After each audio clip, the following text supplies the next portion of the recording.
नमस्कार मित्रों, राधे राधे। वैदिक कल्चर में आपका स्वागत है। आज बात करेंगे एकादशी के विषय में, जिसको कि मोक्षदा एकादशी कहा जाता है। मोक्षदा एकादशी इस बार 2023 में दिसंबर में आखिरी एकादशी है। इस एकादशी को क्या कहते हैं और इस एकादशी का क्या महत्व है, इस विषय पर हम आपसे आज चर्चा करने वाले हैं। मित्रों, यह एकादशी अब की बार जो आ रही है, जिसको कि हम 23 दिसंबर 2023 को मनाने वाले हैं, इस एकादशी का नाम है त्रिस्पर्शा एकादशी। मतलब यह है कि अब की बार यह एकादशी 3 तिथियों में होने वाली है।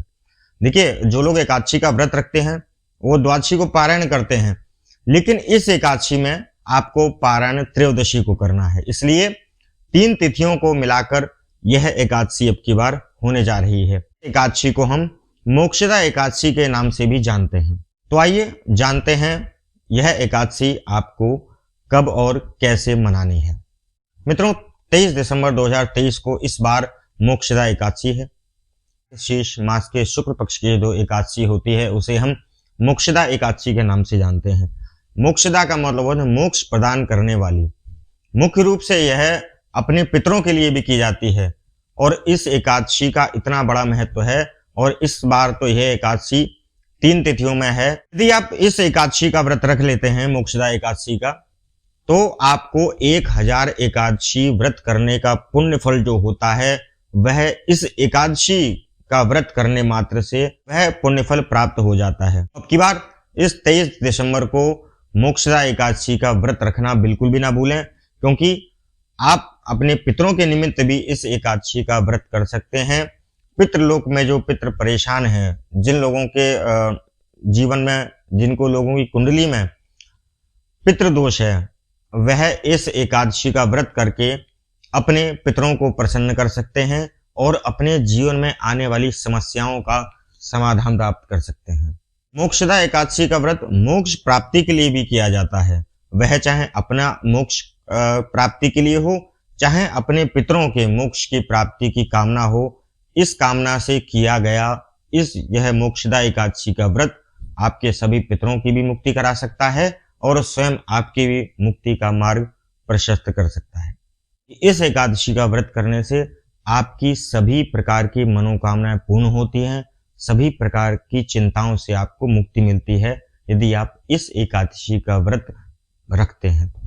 तो आइए अब जानते हैं इस व्रत की कथा क्या है और इस व्रत की कथा सुनने का क्या महत्व है और इस व्रत को रखने का क्या महत्व है।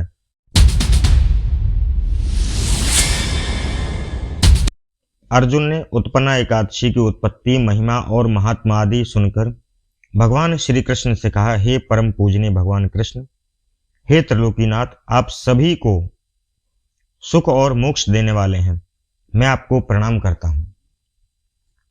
आप कृपा करने वाले हैं।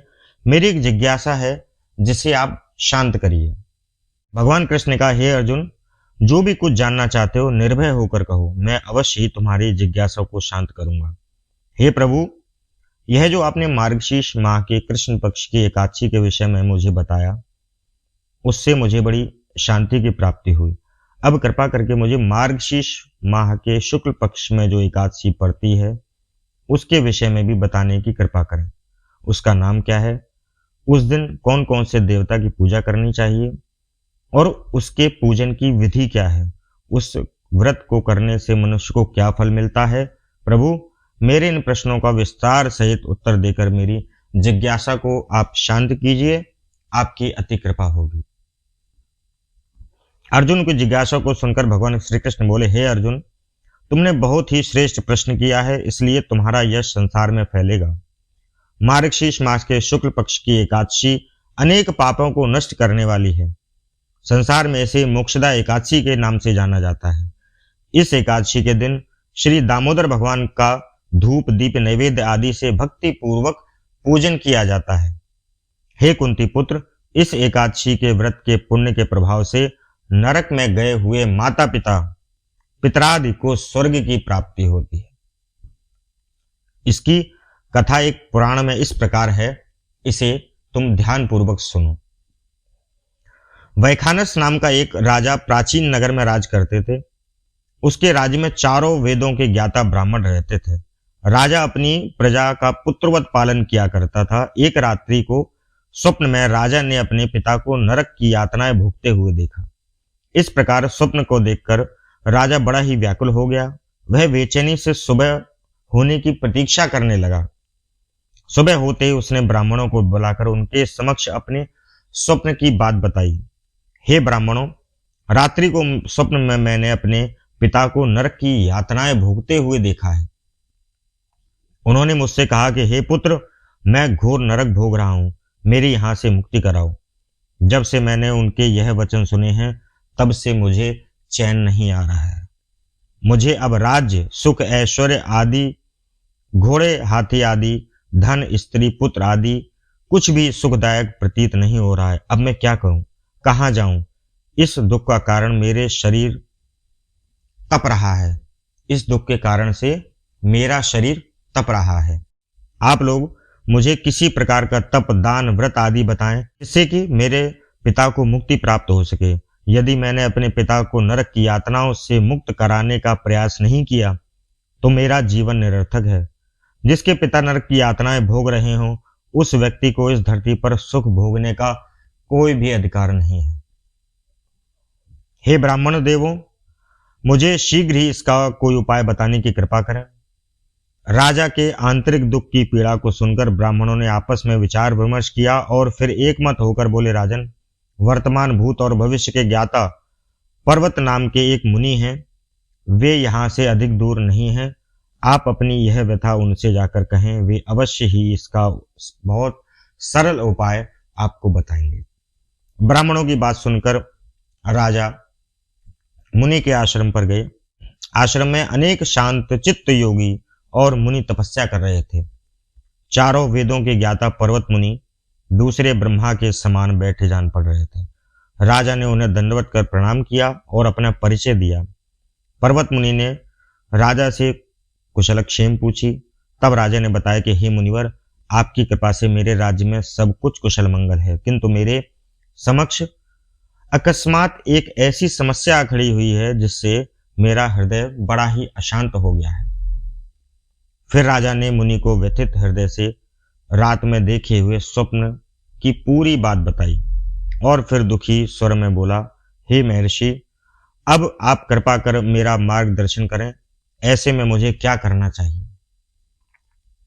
कैसे मैं अपने पिता को नरक की यातना से मुक्ति दिला पाऊं? राजा की बात पर्वत मुनि ने गंभीरता से सुनी और फिर नेत्र बंद करके भूत, भविष्य, वर्तमान पर विचार करने लगे। कुछ देर गंभीरता पूर्वक चिंतन करने के बाद उन्होंने कहा, राजन, मैंने अपने योग बल से तुम्हारे पिता की सभी कुकर्मों का ज्ञान प्राप्त कर लिया है। उन्होंने पूर्व जन्म में अपनी पत्नियों में भेदभाव किया था। अपनी बड़ी रानी के कहने में आकर उन्होंने अपनी दूसरी पत्नी को ऋतुदान मांगने पर नहीं दिया था। उसी पाप कर्म के फल से तुम्हारे पिता नरक की यातनाएं भोग रहे हैं। यह जानकर वैखानस राजा ने याचना की,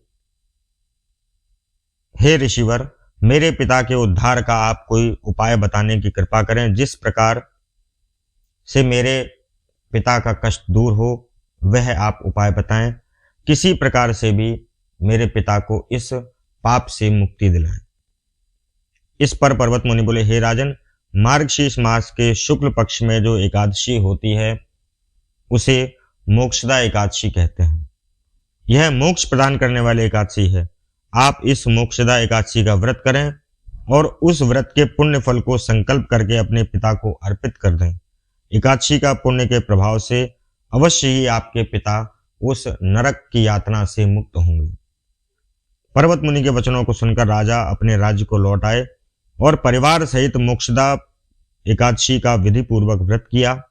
इस व्रत के पुण्य को राजा ने अपने पिता को अर्पित कर दिया। इस पुण्य के प्रभाव से राजा के पिता सहज ही मुक्ति को प्राप्त हुए। स्वर्ग को प्रस्थान करते हुए राजा के पिता ने कहा, हे पुत्र, तेरा कल्याण हो। इतना कहकर राजा के पिता स्वर्ग में प्रस्थान कर गए। हे पांडुपुत्र, जो मनुष्य मार्गशीर्ष मास के शुक्ल पक्ष की एकादशी का उपवास करके और व्रत करते हैं उनके सभी प्रकार के पाप नष्ट हो जाते हैं, अंत में वे स्वर्गलोक को प्राप्त करते हैं। इस उपवास से उत्तम और मोक्ष प्रदान करने वाला कोई दूसरा व्रत नहीं है। इस कथा को सुनने और पढ़ने से अनंत पुण्य फल की प्राप्ति होती है। यह उपवास मोक्ष प्रदान करने वाला और चिंतामणि के समान माना जाता है, जिससे उपवास करने वाले की सभी प्रकार की मनोकामनाएं पूर्ण होती हैं। हे अर्जुन, प्रत्येक मनुष्य की प्रबल इच्छा होती है कि वह मोक्ष प्राप्त करे। मोक्ष की इच्छा करने वालों के लिए मोक्षदा एकादशी का यह उपवास अति महत्वपूर्ण है। पिता के प्रति पुत्र का दायित्व का इस कथा से श्रेष्ठ दृष्टांत दूसरा और कोई नहीं है। भगवान श्री हरि विष्णु के निमित्त यह उपवास पूर्ण निष्ठा और श्रद्धा से करना चाहिए। यदि आप चाहते हैं कि आपकी मुक्ति का मार्ग प्रशस्त हो या आपके पितरों की मुक्ति का मार्ग प्रशस्त हो, तो आप संकल्प करके, यदि आप देखिए अपने लिए कर रहे हैं तो उसमें आपको संकल्प करने की आवश्यकता नहीं है, क्योंकि आप स्वयं के लिए कर रहे हैं।